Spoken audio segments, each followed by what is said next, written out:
I remember the sound before I lost sight. The clinking of cutlery, the muffled laughter, and then silence. My head hit the edge of the table. I heard my husband's voice, distant and uncertain. Should I call an ambulance? And then her voice, his mother's, sharp as glass. "Don't, son, she's pretending."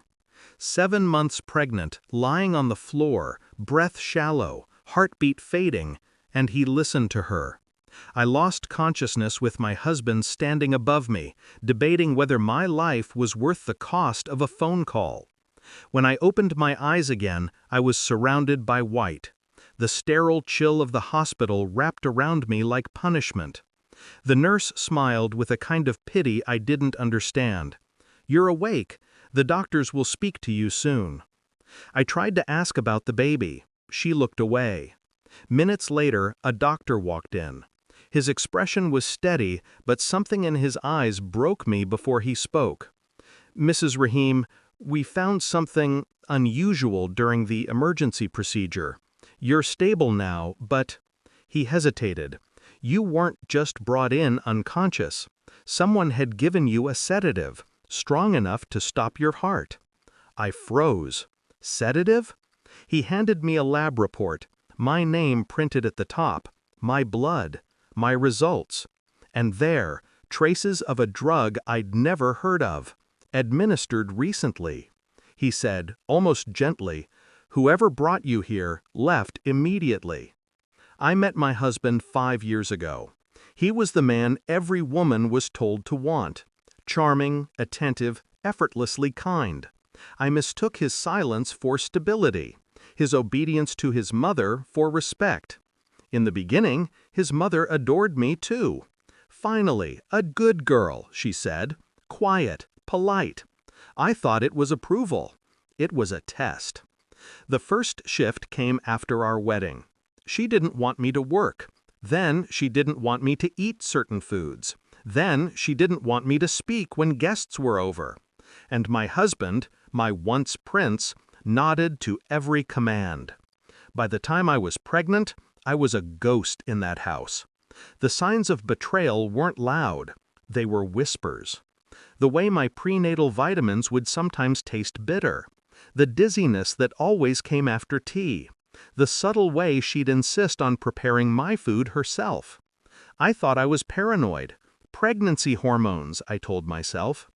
Until the night of the dinner, when I saw her slip something into my glass and smile. I didn't confront them immediately. I couldn't, not without proof. So I waited, listened, watched. In the hospital, I told the doctors to keep my condition confidential, even from my husband. I told them I needed time. When he finally came to visit, I pretended not to remember much. I thanked him for saving me. I said I was lucky to have a husband who cared so much. His eyes flickered. Guilt, brief but visible. That's when I began my plan. Step 1, the police. Quietly.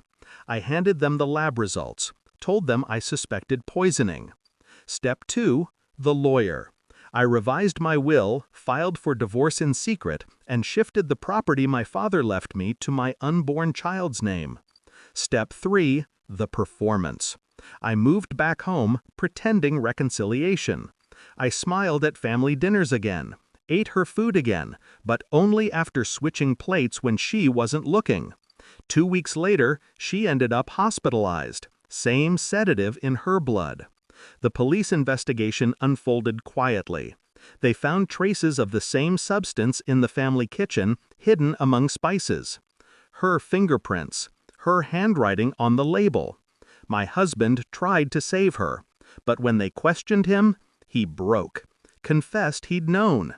Said he thought it was just to scare me. Their plan had been to make me collapse, call it stress, and ensure I'd lose the baby. They lost everything instead. When the verdict came, attempted murder, I sat in court, hand resting on my belly, calm as glass. He didn't look at me once. She did.